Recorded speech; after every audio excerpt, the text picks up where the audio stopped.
আসসালামু আলাইকুম প্রিয় শিক্ষার্থীবৃন্দ, আশা করি তোমরা ভালো আছো। আজকে আমি শতকরা এই অধ্যায়টির 95 পৃষ্ঠার প্রশ্নের অঙ্কগুলো সমাধান করব। প্রথমে আমরা প্রশ্নটা খেয়াল করি। 2 নং প্রশ্ন, কোনো বিদ্যালয়ের 5ম শ্রেণীর মোট 30 জন শিক্ষার্থীর মধ্যে 12 জন ছাত্রী। মোট শিক্ষার্থীর শতকরা কতজন ছাত্রী? তাহলে শতকরা কতজন ছাত্রী বলতে আমাদের কাছে চাইছে যে 100 জনে কতজন ছাত্রী হবে। তারা মোট শিক্ষার্থী আছে 30 জন, 30 জনের মধ্যে 12 জন হচ্ছে ছাত্রী। তাহলে 30 জনে যদি 12 জন ছাত্রী হয়, 100 জন যদি আমরা হিসাব করি বা ধরি যে 100 জন, তাহলে 100 জনের ছাত্রী কতজন হবে? তার মানে শতকরার হিসাবটা চাইছে। এটাকে আমরা ঐকিক নিয়মেও করতে পারি যে 30 জন শিক্ষার্থীর মধ্যে ছাত্রী 12 জন, তাহলে 1 জনে কত, 100 জনে কত।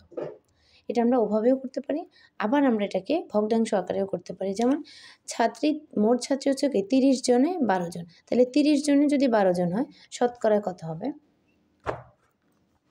খেয়াল করি, দেওয়া আছে মোট শিক্ষার্থী 30 জন, ছাত্রী হচ্ছে 12 জন, তাহলে শতকরা ছাত্রী 30 ভাগের 12 তো ছাত্রী, 30 জনে 12 ছাত্রী, তাহলে শতকরা ছাত্রী মানে কি আমরা এটাকে 100 দিয়ে গুণ করব। তাহলে দেখো কাটাকাটি ভাগটা আমরা কীভাবে দিয়েছি। 30কে যদি 10 দিয়ে ভাগ করি, 3 10 30, 100কে 10 দিয়ে ভাগ করলে 10 10 100। এবার 3 দিয়ে 12কে ভাগ করছি, 3 4 গুণে 12। তাহলে উপরে লব আছে কি 4 এবং 10, লবে লবে গুণ হবে, 4 10 40 জন। তাহলে আমাদের শতকরা ছাত্রী হচ্ছে 40 জন বা ছাত্রী 40%। এখন আমরা 3 নং প্রশ্নটা খেয়াল করি। কোনো বিদ্যালয়ের 5ম শ্রেণীর মোট 50 জন শিক্ষার্থীর 42% ছাত্রী। ওই শ্রেণীতে মোট কতজন ছাত্রী? আগের প্রশ্নটা ছিল 30 জন শিক্ষার্থীর মধ্যে 12 জন ছাত্রী। এখন কিন্তু বলছে যে শিক্ষার্থী 50 জন, শিক্ষার্থীর সংখ্যা দিয়েছে কিন্তু ছাত্রী শতকরায় প্রকাশ করছে। এখন আমরা মোট ছাত্রী বের করব, যে 50 জন মানে 100 জনে 42 জন। 42% ছাত্রী বলতে আমরা বুঝি প্রতি 100 জন ছাত্রীতে শিক্ষার্থীর মধ্যে 42 জন হচ্ছে ছাত্রী। তাহলে আমাদের 50 জন শিক্ষার্থী হলে ছাত্রী কতজন হবে? দেওয়া আছে মোট শিক্ষার্থী 50 জন, ছাত্রী 42%। তাহলে ছাত্রী 42% বলতে আমরা কি বুঝি? 100 ভাগের 42। তার মানে আমাদের 50 জন ছাত্রীর মধ্যেই কিন্তু 42% ছাত্রী। তাহলে 50 এর 42%, বা আমরা এর না লিখে এখানে গুণ চিহ্নটা ব্যবহার করতে পারি। মোট ছাত্রী আমাদের হবে কত? 50 এর 42%। তার 42% মানে 100 ভাগের 42।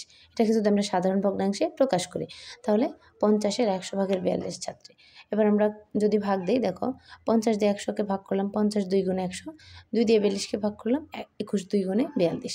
তাহলে আমাদের মোট ছাত্রী হচ্ছে 21 জন, মানে 50 জন ছাত্রীর মধ্যে শিক্ষার্থীর মধ্যে 21 জন ছাত্রী। এবার দেখো 3 নাম্বার, সখীপুর গ্রামের মোট জনসংখ্যা 1280 জন, তার মধ্যে 40% লোক শিক্ষিত। শিক্ষিত লোকের সংখ্যা নির্ণয় করো। এই অঙ্কটা ঠিক আমাদের এই অঙ্কটার মতোই, শুধুমাত্র সংখ্যা চেঞ্জ এবং কথাগুলো চেঞ্জ, তবে অঙ্ক একই। খেয়াল করে দেখো, এখানে মোট দিয়ে দিছে, এখানে মোট দিয়ে দিছে, এখানে শতকরায় একটা হিসাব দিছে, যেখানে শিক্ষিত 40%, এখানে ছাত্রী 40%। তাহলে এখানে মোট মানে শিক্ষিত লোক কতজন টোটালি সেটা জানতে চাইছে। তাহলে 1280 জন লোকের মধ্যে 40% লোক শিক্ষিত। এই 40% লোক শিক্ষিত বলতে আমরা কি বুঝি সেটা আমাদের আগে বুঝতে হবে।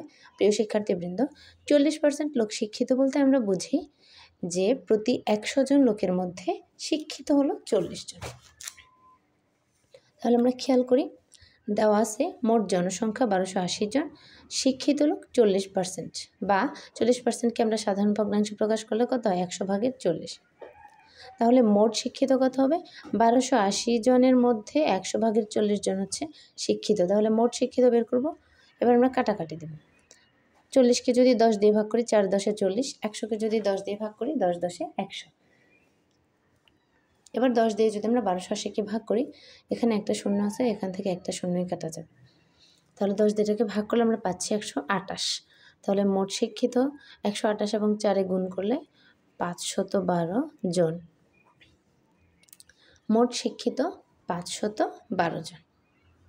আশা করি বুঝতে পেরেছ। না বুঝলে অবশ্যই আমাকে কমেন্টে জানাবে। ধন্যবাদ। আল্লাহ হাফেজ।